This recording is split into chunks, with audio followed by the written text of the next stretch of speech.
Bom dia, a paz do Senhor a todos irmãos e irmãs em Cristo, a todos os ouvintes que nos acompanham nesta manhã.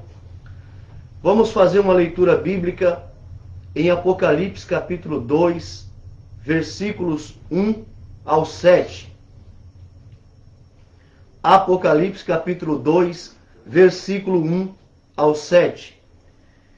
Diz assim a palavra de Deus: Escreve ao anjo da igreja de Éfeso, isto diz aquele que tem na sua destra as 7 estrelas, que anda no meio dos 7 castiçais de ouro.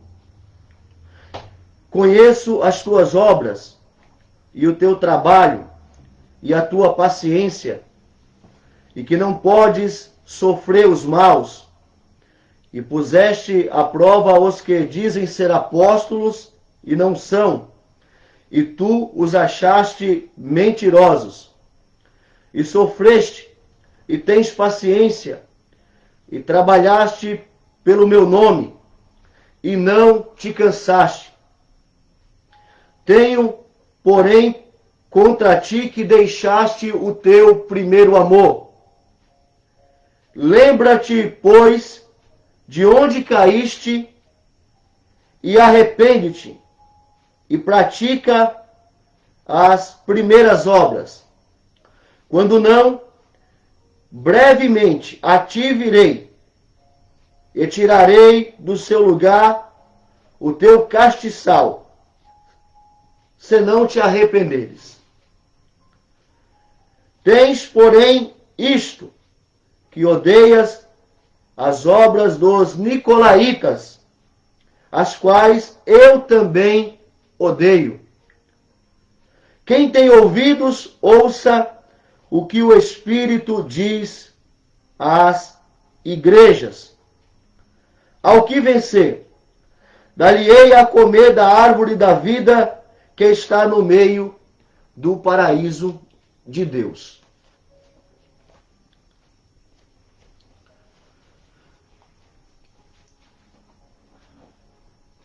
Irmãos, a igreja de Éfeso foi plantada pelo apóstolo Paulo. A Bíblia diz que ele ficou na cidade de Éfeso por 3 anos.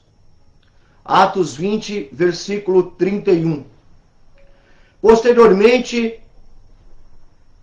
a igreja de Éfeso teve como pastores Timóteo. Podemos confirmar isso em 1 Timóteo, capítulo 1, versículo 3. E também João, o último dos apóstolos. Ou seja, essa igreja teve excelentes pastores. O que fez dessa igreja, então, a igreja forte.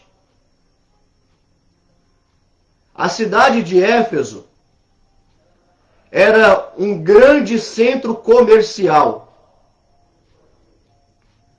Ela também abrigava o grande templo da deusa Diana, conhecido e considerado como uma das 7 maravilhas do mundo antigo. De modo que a cidade de Éfeso estava inserida em um contexto de idolatria e libertinagem. Entretanto, a igreja de Éfeso era uma igreja forte. Porém, isso aos poucos foi mudando. E isso fica evidenciado neste texto que lemos, onde podemos ver as 4 fases desta igreja. A carta de Jesus endereçada a essa igreja começa assim: Escreve ao anjo da igreja de Éfeso. A palavra Éfeso significa desejável. Isto diz aquele que tem na sua destra as 7 estrelas, que anda no meio dos 7 castiçais de ouro. 7 estrelas é uma referência aos anjos das 7 igrejas. Nós podemos verificar isso em Apocalipse capítulo 1, versículo 20.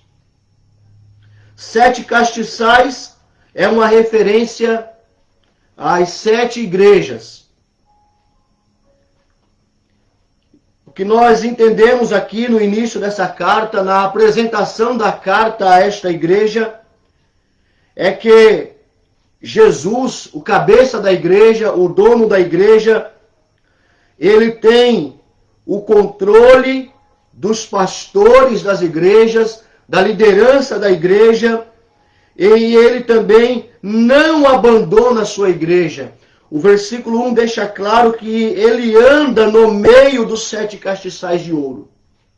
Ou seja, Jesus tem o controle da liderança da sua igreja, Jesus tem nas suas mãos o controle dos pastores da sua igreja e também ele não abandona a sua igreja, ele anda no meio da sua igreja. É isso que podemos entender aqui na apresentação dessa carta no versículo 1. A primeira fase dessa igreja é a fase do elogio.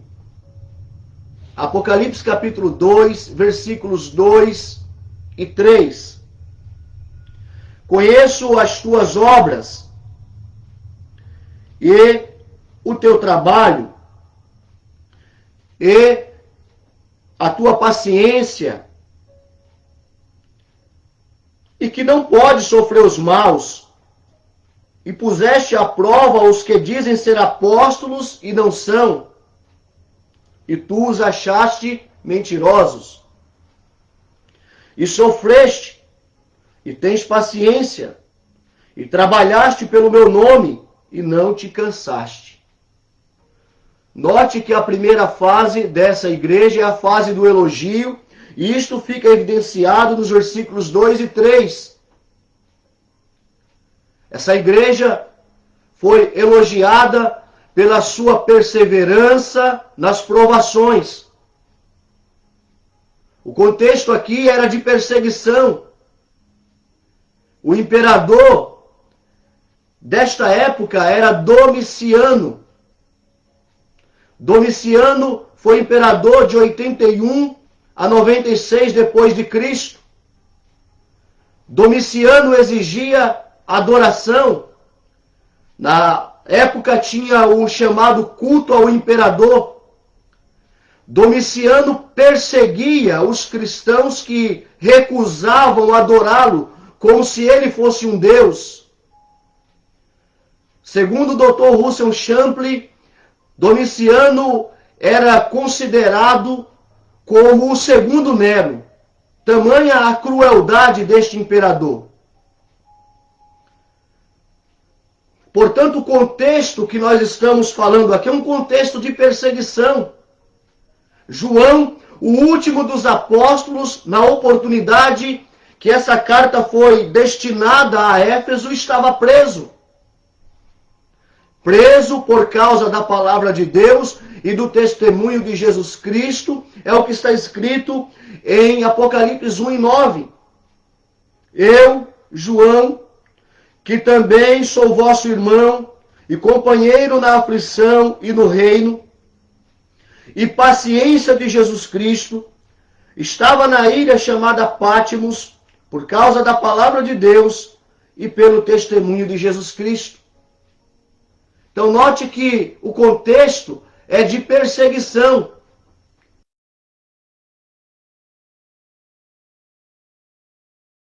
João estava preso por causa da palavra de Deus. Portanto, essa igreja não parou em meio à perseguição do Império Romano. Em meio à perseguição de Domiciano, essa igreja não parou. E por conta disso, essa igreja é elogiada pela sua perseverança nas provações. Essa igreja, a igreja de Éfeso, ela também foi elogiada por sua defesa da fé. Apocalipse capítulo 2, o versículo 2, a parte B, diz assim: e que não pode sofrer os maus, e pusestes à prova os que dizem ser apóstolos, e não são, e tu os achaste mentirosos. À luz da Bíblia, irmãos, há 4 requisitos para ser um apóstolo. Primeiro requisito: ter sido escolhido e enviado pelo próprio Jesus Cristo. Você pode verificar isso em Lucas, capítulo 6 e o versículo 13. O segundo requisito: ter sido testemunha ocular do ministério terreno de Jesus, desde o seu batismo aos 30 anos de idade, até a sua ressurreição. E nós podemos verificar isso em Atos capítulo 1, versículo 21 ao 22. Terceiro requisito: ter lançado o alicerce da igreja, do qual Cristo é a pedra angular, a principal pedra, a pedra de esquina. E isso pode ser confirmado na Bíblia em 1 Coríntios 3, versículo 10. Quarto requisito: ter visto o Senhor ressuscitado, o Senhor ressurreto. E nós podemos verificar isso na Bíblia em 1 Coríntios 15, versículos 5 ao 8. Algumas pessoas dizem que nós cristãos não podemos julgar, mas isso não é verdade.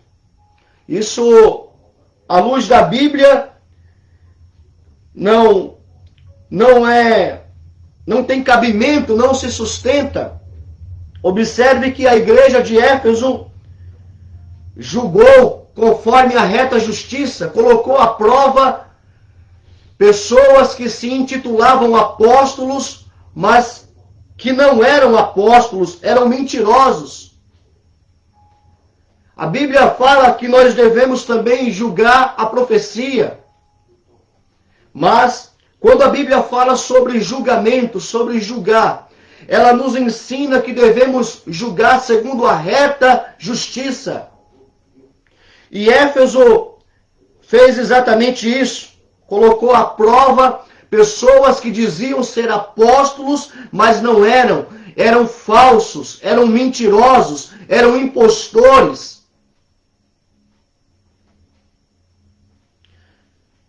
Então essa igreja, ela foi elogiada por sua defesa da fé, e nós podemos verificar isso também no capítulo 2 e no versículo 6.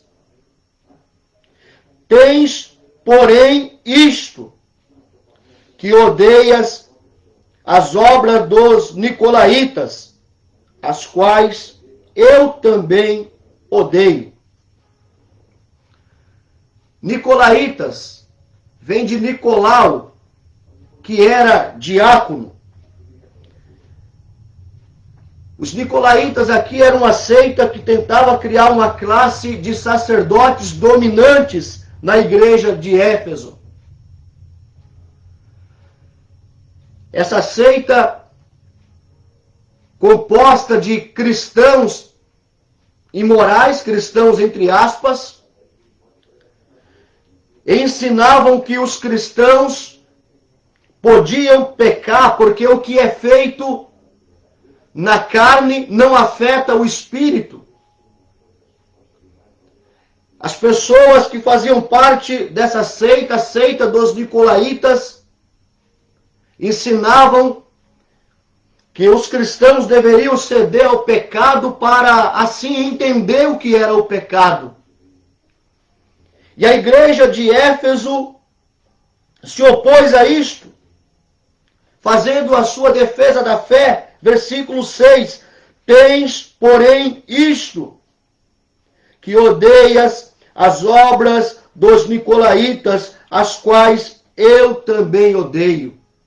Então eles foram elogiados por sua defesa da fé.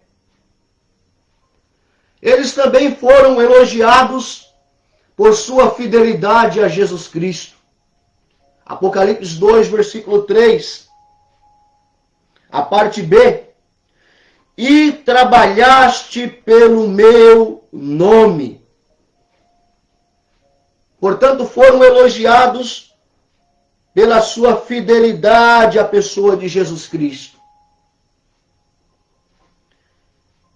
Essa é a primeira fase da igreja de Éfeso, a fase do elogio. Éfeso era uma igreja forte, mas isso foi mudando aos poucos, e isto fica evidenciado nesta carta, neste texto, porque agora vamos observar neste texto a segunda fase da igreja de Éfeso, a fase da crítica. Apocalipse capítulo 2, versículo de número 4. Tenho, porém, contra ti que deixaste o teu primeiro amor. No início, a prioridade para a igreja de Éfeso era Jesus. Em Efésios 1 e 15, Paulo disse o seguinte a respeito dos efésios. Por isso, ouvindo eu também a fé que entre vós há no Senhor Jesus e o vosso amor para com todos os santos. O apóstolo Paulo fala que ouviu acerca dos efésios, os crentes de Éfeso, a fé que eles tinham na pessoa do Senhor Jesus Cristo. E também o amor que os efésios tinham para com todos os santos, a igreja de Cristo, os cristãos em geral. Portanto, no princípio, a prioridade para a igreja de Éfeso era Jesus Cristo. Com o passar do tempo, o amor da igreja de Éfeso enfraqueceu. E ao final de tudo, a igreja de Éfeso precisava voltar ao primeiro amor. E aqui Jesus faz uma crítica direta a esta igreja. Tenho, porém, contra ti que deixaste o teu primeiro amor. Ela conservava as suas obras, o seu trabalho, a sua ortodoxia. Porém, ela perdeu o seu primeiro amor. Trabalhava, tinha obras, porém, não tinha mais amor, não tinha mais entusiasmo. E se não temos amor, se perdemos o amor, perdemos tudo. À luz da Bíblia é inútil o nosso trabalho, as nossas obras, o que estamos fazendo. E Paulo falou sobre isso em 1 Coríntios capítulo 13. A terceira fase desta igreja é a fase do conselho. Apocalipse 2, versículo 5. Lembra-te, pois, de onde caíste, e arrepende-te, e pratica as primeiras obras. Quando não, brevemente a te virei, e tirarei do seu lugar o teu castiçal, se não te arrependeres. Essa é a terceira fase da igreja de Éfeso, a fase do conselho. À luz da Bíblia Sagrada, há 3 passos para o arrependimento. O primeiro passo para o arrependimento é reconhecer o pecado. Lucas 15, versículo 18.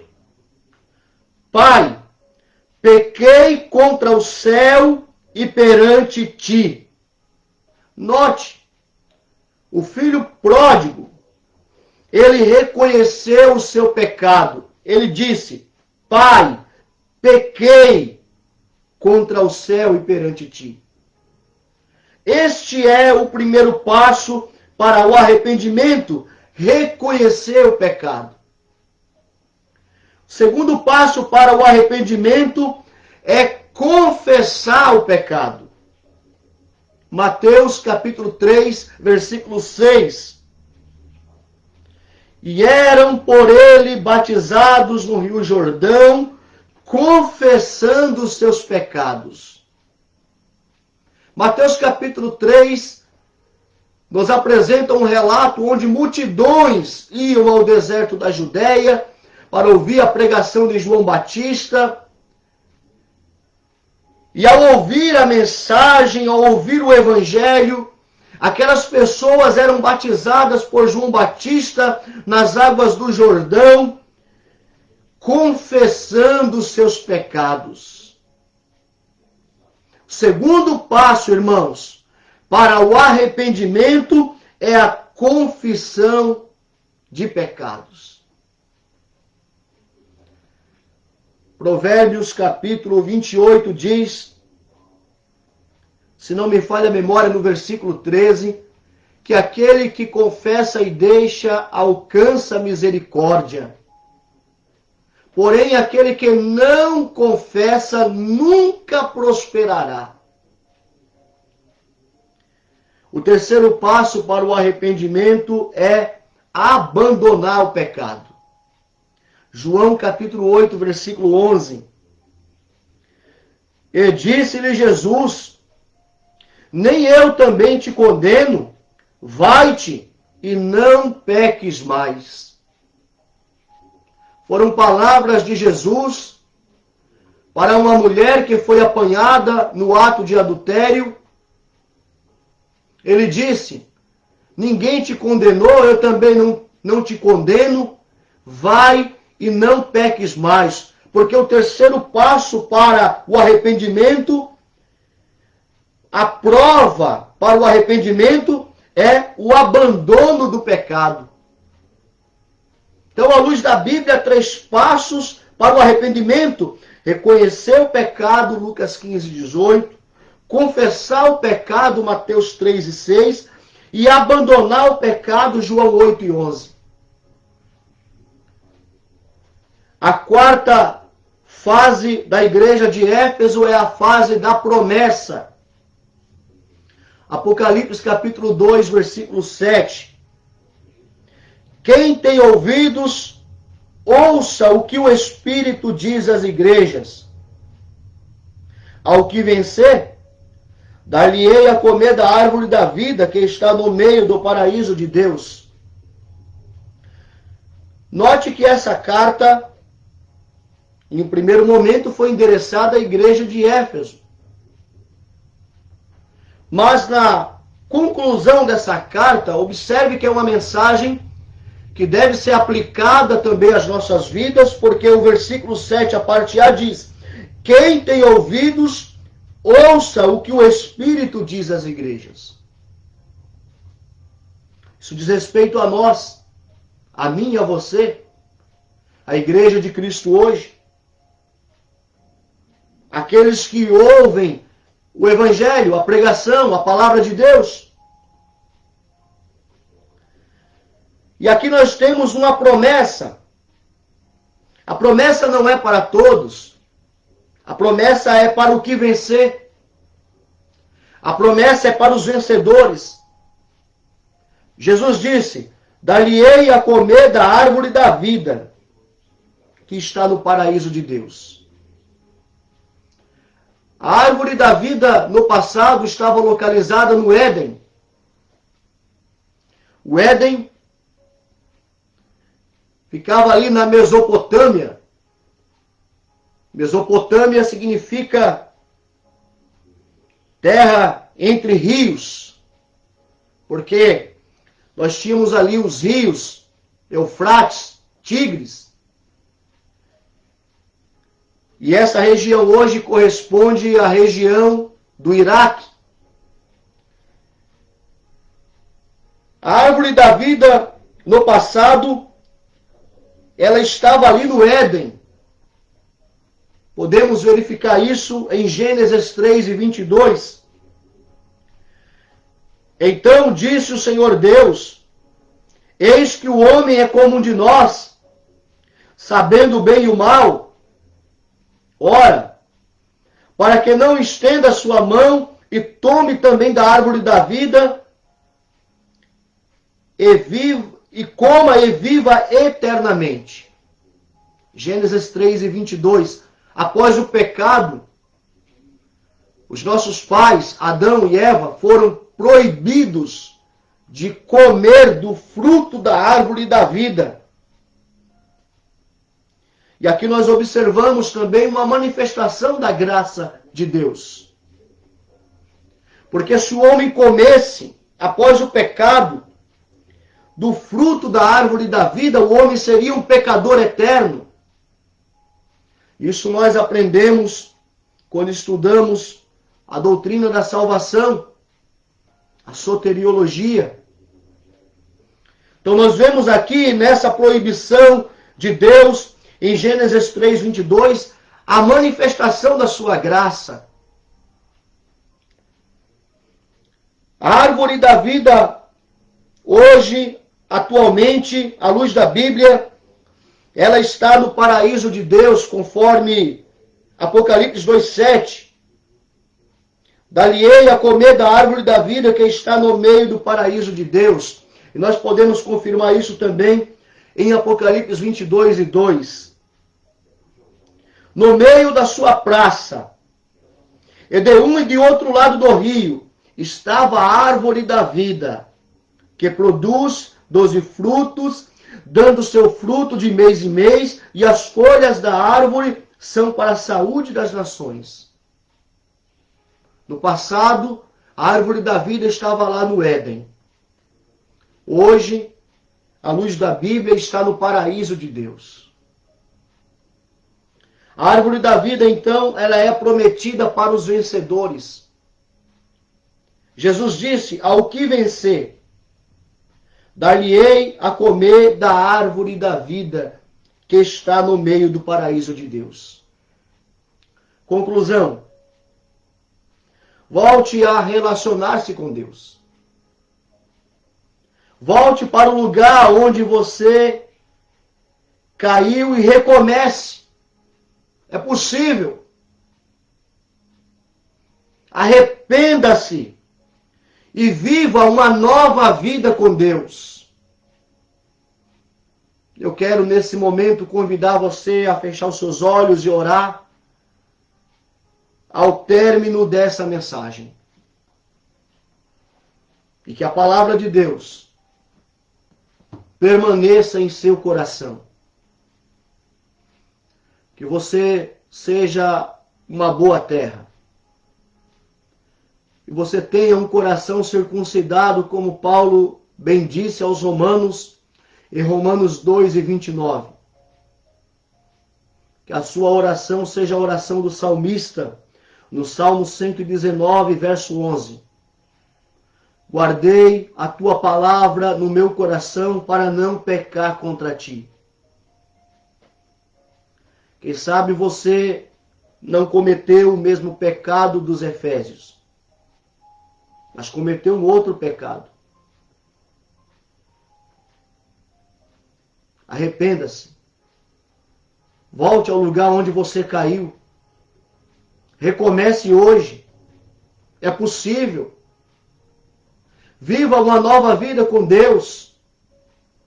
Volte a relacionar-se com Ele. Pastor, como eu faço isso?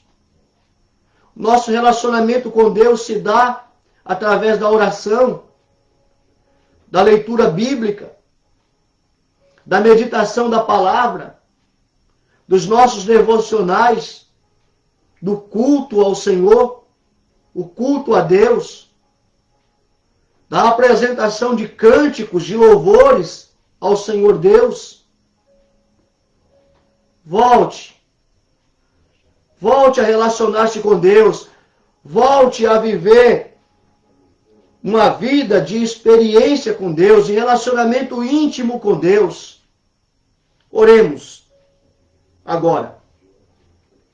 Querido Deus, à luz da Bíblia, segundo a tua palavra assim nos diz em Isaías 59 e o versículo